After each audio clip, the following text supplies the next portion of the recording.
선교팀이 떠나기 전에 한 달 정도 4주간 팀 훈련을 했습니다. 매주마다 했는데요. 마지막 네 번째 주에 훈련을 하면서 그날 수료식이 있었는데 제가 우리 팀원들에게 이런 말씀을 했어요. 우리가 왜 선교를 가는가? 우리가 왜 단기 선교팀을 이루어서 알바니아로 가고 로마로 가고 제주도로 가고 태국으로 가는가? 그 이유에 대해서 제가 네 가지를 말씀을 드렸는데요. 먼저 첫 번째가 우리는 피 묻은 예수 그리스도의 복음을 전하러 간다. 제가 그 말씀을 드렸어요. 여러분, 단기 선교팀은요, 해외에 놀러 간 게 아닙니다. 여행을 간 게 아닙니다. 저는 단기 선교 여행이라는 말을 붙이는 것에 대해서 굉장히 극도로 싫어합니다. 단기 선교는 피 묻은 예수 그리스도의 복음을 그 땅의 사람들에게 전하러 가는 거예요. 그런가 하면 두 번째는요, 우리가 왜 단기 선교 가는가?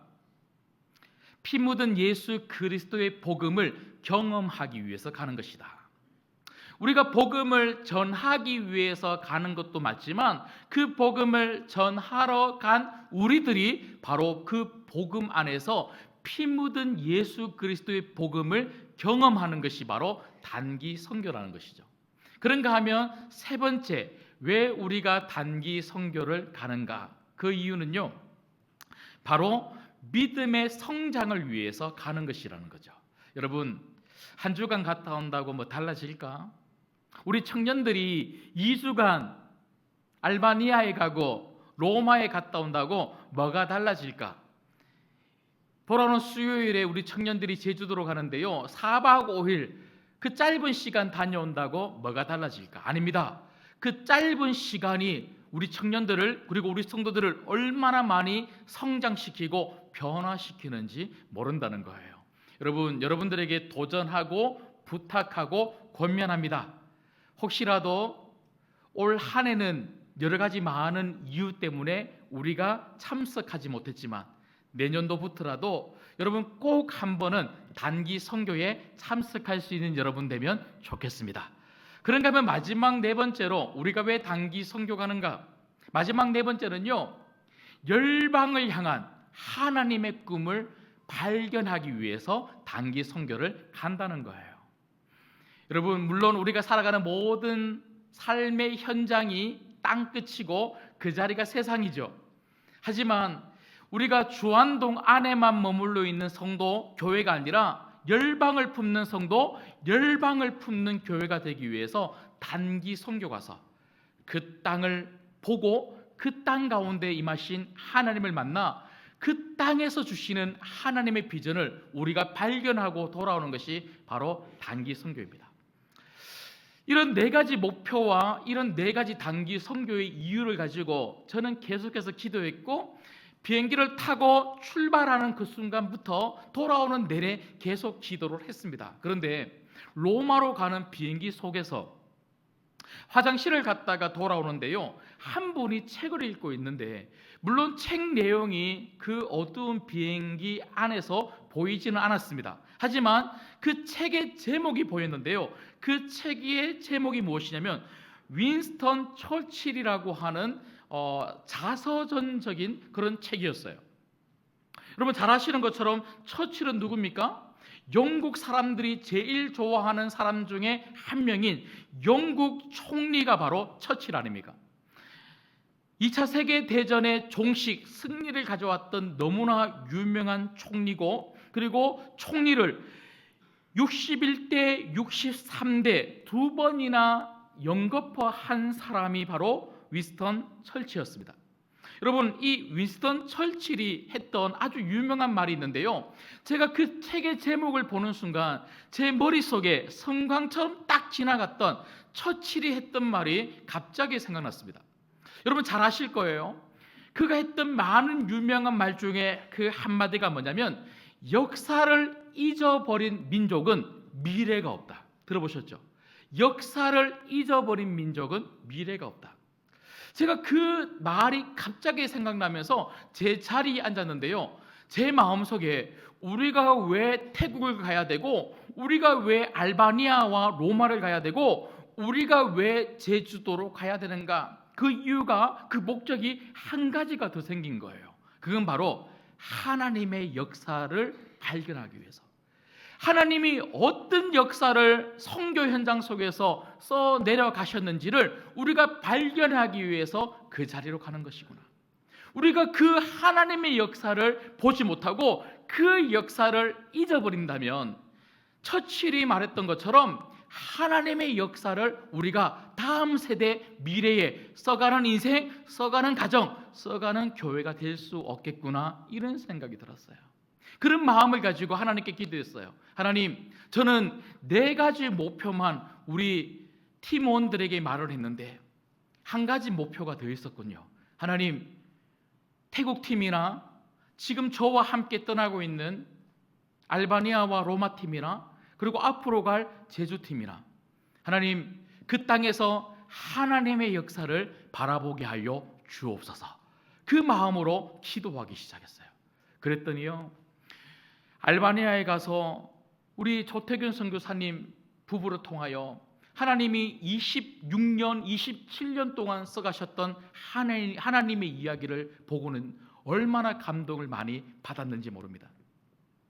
2 교회가 개척되어졌는데요, 배사 신광교회, 그리고 두러스 신광교회, 이 2 교회 개척된 이야기, 성장된 이야기를 눈으로 보고 경험하고, 특별히 조 발린 목사님이라고 하는 현지 목사님의 간증을 들으면서 그 목사님이 조태균 선교사님을 어떻게 만나게 되었고, 그리고 조태균 선교사님을 통하여 어떻게 복음을 듣고 목사가 되고 그 현지 교회 이제 목회자가 됐는지, 이런 간증의 이야기를 들으면서 야, 얼마나 은혜가 되든지요. 하나님이 하신 하나님의 이야기, 그게 참 많이 도전되었습니다. 그런가 하면 로마에서는요, 매일 하루 3만 보 이상 걸었어요. 야, 여기 앉아 있는 우리 이광림 목사님 얼마나 잘 걷는지 몰라요. 제일 앞에서 담임 목사가 따라오든지 말든지 막 가는데,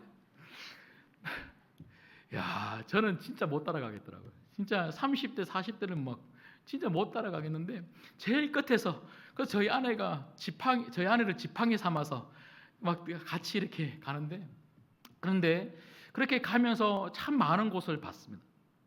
특별히 제가 조금 있다가 다시 한 번 더 말씀을 드리겠지만, 카타콤이나 콜로세움 같은 곳에서 정말 예수님을 믿는 그리스도인들이 그 신앙을 지키기 위해서 참 많이 고생하고, 그리고 그 모든 고난과 역경을 이겨내기 위해서 참고 견딘 그 흔적들을 보면서 얼마나 많이 은혜를 받았는지 몰라요. 특별히 바울의 여정을 따라가면서 바울이 마지막으로 갇혔던 로마의 감옥, 그리고 그 참수형을 당했던, 목이 잘려 죽었다 그러죠, 바울이. 그 참수형을 당했던 그 참수터에 가서 진짜 너무너무 은혜를 많이 받았어요. 특별히 참수터에서는요, 바울 기념교회에 들어갈 수 있었는데, 그 참수터에 세워진 바울 기념교회 안에서 우리 팀원들이 함께 마음을 모아서 찬양을 했어요. 나 같은 죄인 살리시 주 은혜 놀라와. 그 찬양을 부르는데 마지막에 그 참수터에서 목이 잘려 순교한 그 바울의 마음 어땠을까? 그 바울의 마음과 그 바울의 삶이 느껴지니까요, 막 감동을 넘어서 눈물이 나더라고요. 그런데 너무나 안타까운 게 하나가 있었어요. 그게 뭐냐면요,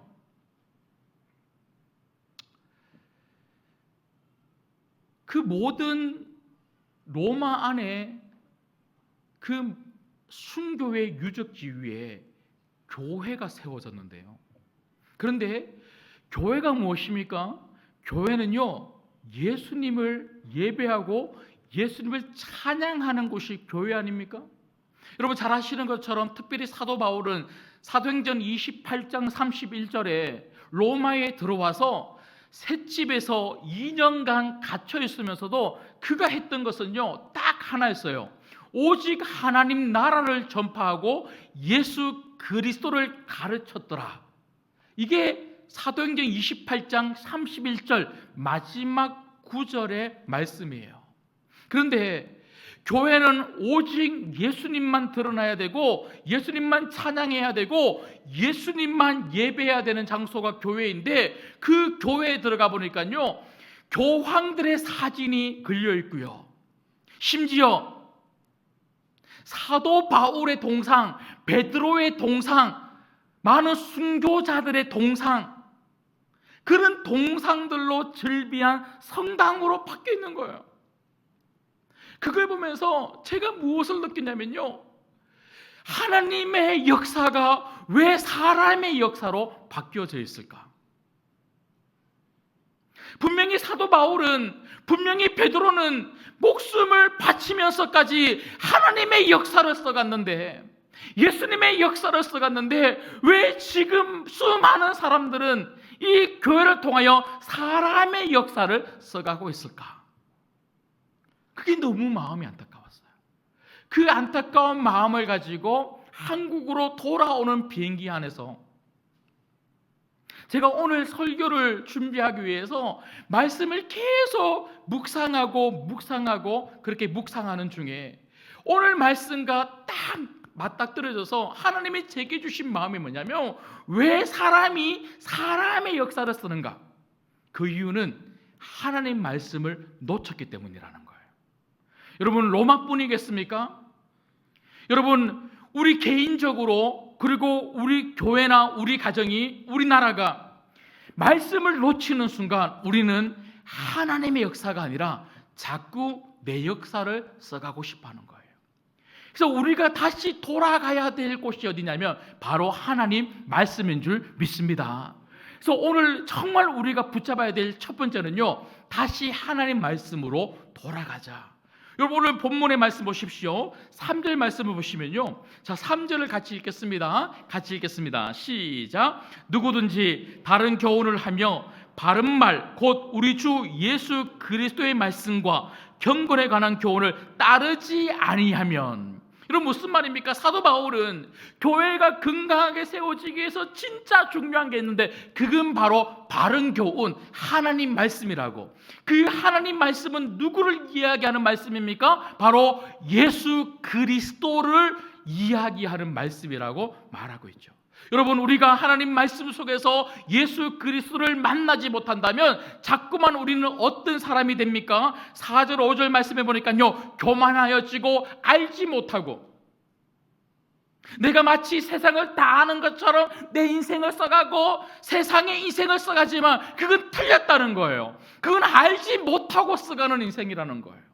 정말 우리가 말씀을 통하여 우리가 써가야 될 인생이 무엇인 줄 안다면 절대 우리는 우리 개인의 인생을 쓸 수 없고 우리는 우리 교회의 역사를 써갈 수 없다는 거죠.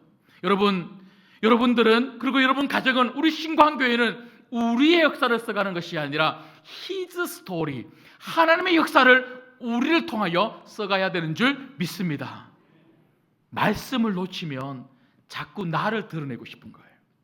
말씀을 놓치면 자꾸 우리 가정을 내가 원하는 대로 세워가고 싶고요, 말씀을 놓치면 하나님이 원하시는 교회가 아니라 사람이 원하는 교회, 사람이 드러나는 교회를 자꾸 만들고 싶은 거예요.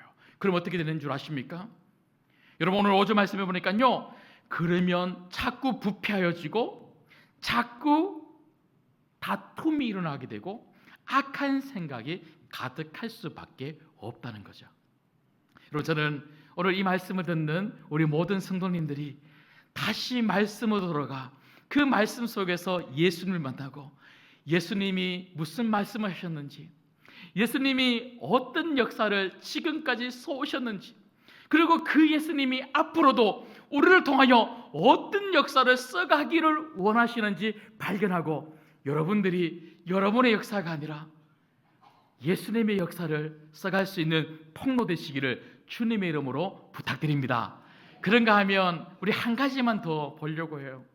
오늘 설교 제목의 내용처럼 너무나 중요한 한 가지가 더 오늘 말씀에 나와 있는데요. 자, 6절 말씀을 우리 같이 한번 읽겠습니다. 6절 말씀 읽겠습니다. 시작. 그러나 자족하는 마음이 있으면 경건은 큰 이익이 되느니라. 아멘. 오늘 한 가지 더 보고 싶은 것은요, 자족하는 마음을 가지자는 거예요. 자족하는 마음을 가지자.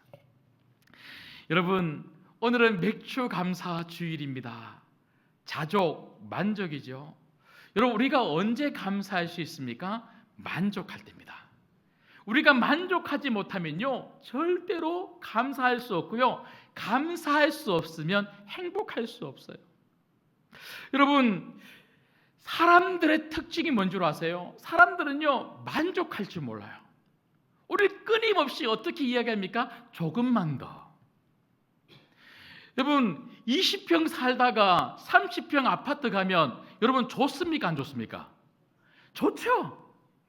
그런데 그 30평 아파트 이사 간 날 가족들이 모여서 어떻게 이야기합니까? 야, 좋다, 만족한다, 이렇게 이야기합니까? 우리 조금만 더 노력해서 40평 가자 그래요. 아니, 30평 아파트 이사 왔으면 이거 행복한 거 아닙니까? 조금만 더 노력해서 40평 가자. 그렇게 일 열심히 해서 월급 받아온 남편한테 어떻게 이야기합니까? 조금만 더 해. 조금만 더 해서 월급 더 많이 받아와. 조금만 더. 요즘 아이들 시험 기간인데요, 시험 쳐서 성적 받아오면 여러분 정말 그 아이들 어떻게 해줘야 됩니까? 칭찬해야 되는 거 아닙니까? 그런데 아빠 나 2등 했어. 그런데 2등 하면요, 이거 대박 아닙니까? 나는 20등 했잖아요. 그런데 2등 한 우리 아이들한테 어떻게 이야기해요? 조금만 더 해. 조금만 더 하면 1등 할 거야. 조금만 더. 여러분, 조금만 더라고 하는 생각과 조금만 더라고 하는 말을 하는 한 우리는 행복할 수 없어요. 감사할 수 없어요. 여러분, 조금만 더가 아니라 지금도 충분합니다. 지금도 충분해. 여러분, 우리가 듣고 싶은 말은 이거 아닙니까? 지금도 충분해. 우리 아이들이 듣고 싶은 말은요, 지금도 충분해. 여러분, 위로는 지금도 충분해라고 하는 말에서 오는 거예요. 오늘 우리 옆에 있는 분들에게, 그리고 여러분 가족들에게 조금만 더라고 말하지 마시고 지금도 충분해. 지금도 충분해요. 당신 때문에 너무 행복해요. 여러분, 그렇게 말해줄 수 있는, 정말 만족할 수 있는 성도님 되시기를 주님의 이름으로 부탁드립니다. 우리 옆에 분들에게 우리 좀 토닥토닥 해주시면서 지금도 충분합니다, 이렇게 인사하시죠. 지금도 충분합니다.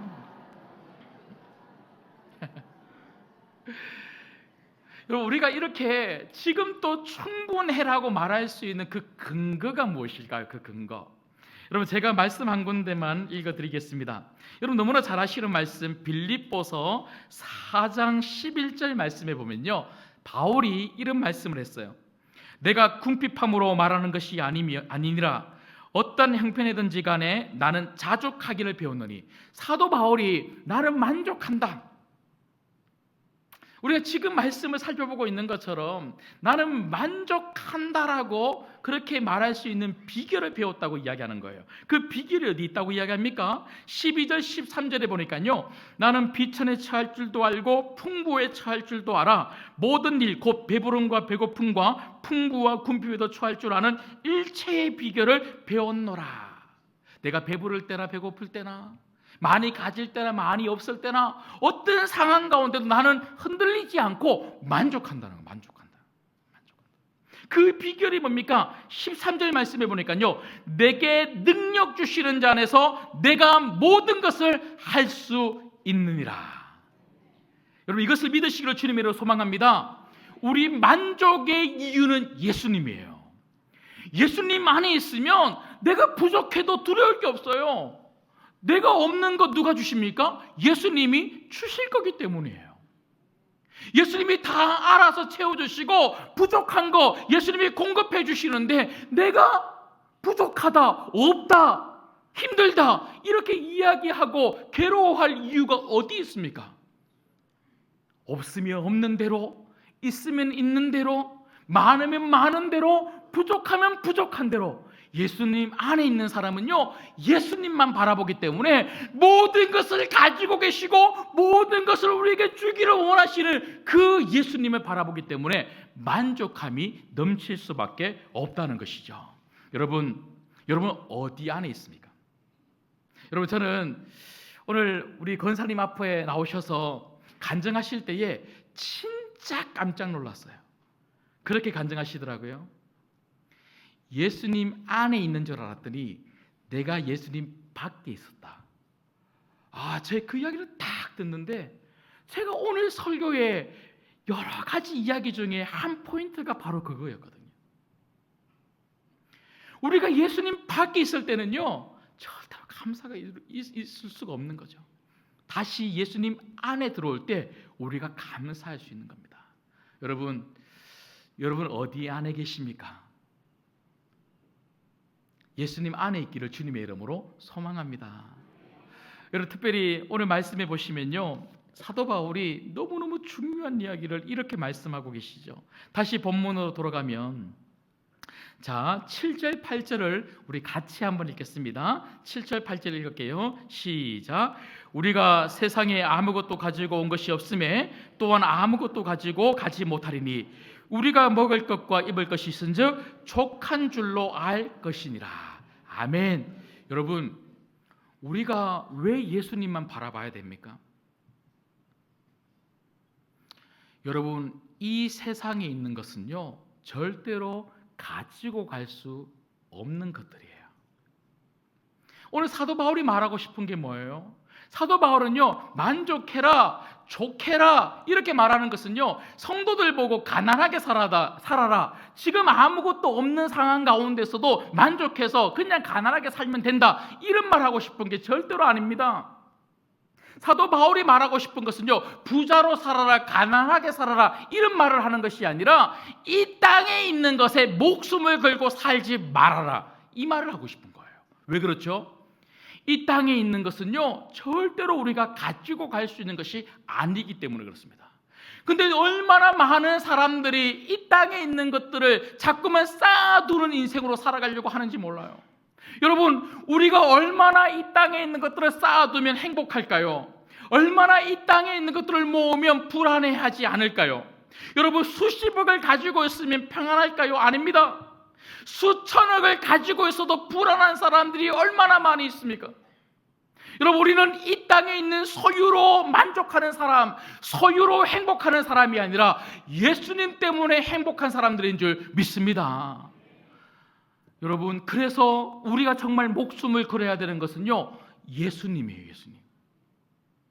예수님 안에서 행하는 모든 신앙의 삶에 목숨을 걸어야 되는 거예요. 여러분, 우리는 돈을 가지고 천국을 가는 것이 아니라 오늘 드린 이 예배의 삶을 가지고 천국으로 들어가는 거예요. 오늘 드린 이 예배는 없어지지 않습니다. 오늘 성도들과 만난 이 교제의 삶은 없어지지 않습니다. 주님을 위해서 복음을 뿌렸던 순교적인 삶은 없어지지 않습니다.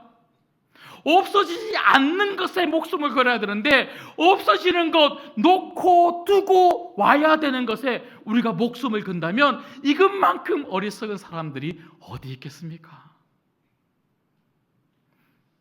다 놓고 가야 되는데 이것 때문에 불안해하고, 이것 때문에 감사하지 못하고, 이것 때문에 화내고, 이것 때문에 다투고, 이것 때문에 짜증내고, 특히 물질. 여러분, 이 물질이 오늘 말씀해 보니까요, 10절 말씀해 보니까 모든 악의 뿌리라라고 이야기합니다.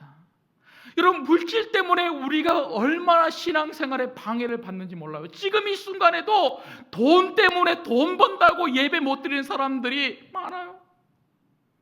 돈 버는데 혈안이 되어서 성도들과의 교제를 놓쳐버리고, 신앙생활을 놓쳐버리고, 예배 생활을 놓쳐버리고, 기도 생활을 놓쳐버리고 사는 사람들이 얼마나 많아요. 돈 때문에 싸우는 사람이 부지기수예요. 여러분, 카타콤에 갔는데요, 카타콤 사진으로는 한번 보셨죠?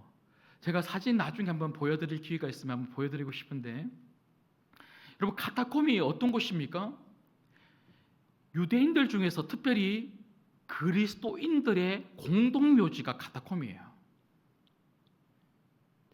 유대인들이 뭐 땅이 있습니까? 돈이 있습니까? 그러니까 로마 시내 안에 땅을 사서 거기에 지상의 묘를 만들 수 없기 때문에 로마 시내 바깥에, 성 밖에 지상이 아니라 지하를 파고 들어가서 그리스도인들이 묻힌 공동묘지가 카타콤이에요.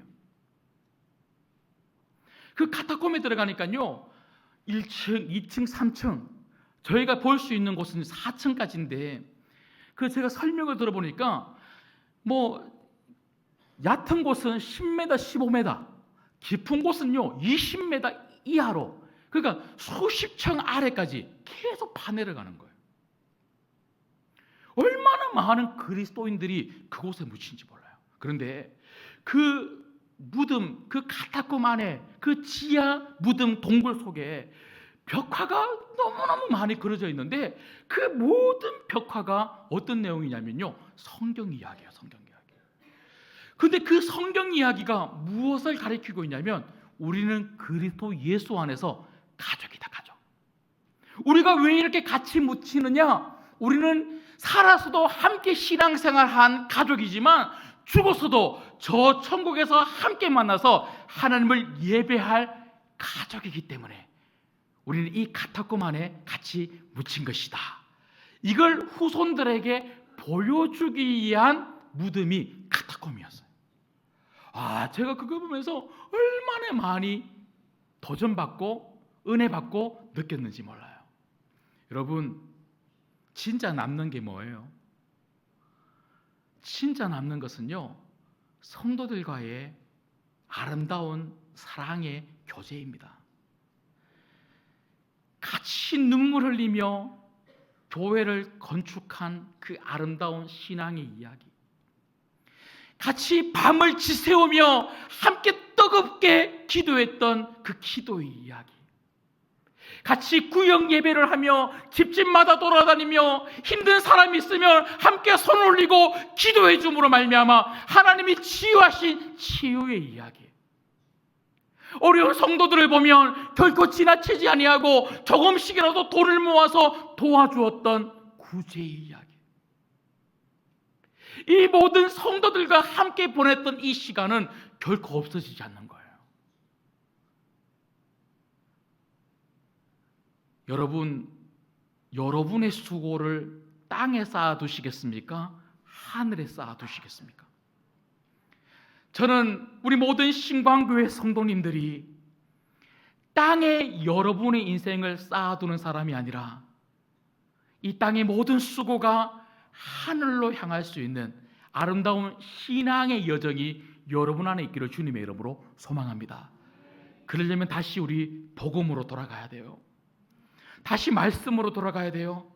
그리고 그 말씀 속에서 예수님을 만나서 그 예수님이 나를 통하여 이루고자 하는 그 삶을 내 옆에 있는 영적인 가족들과 함께 써가야 될 줄 믿습니다. 이 아름다운 하나님 나라 역사의 한 페이지에 우리가 함께 쓰임 받기를 주님의 이름으로 축복합니다. 기도하겠습니다.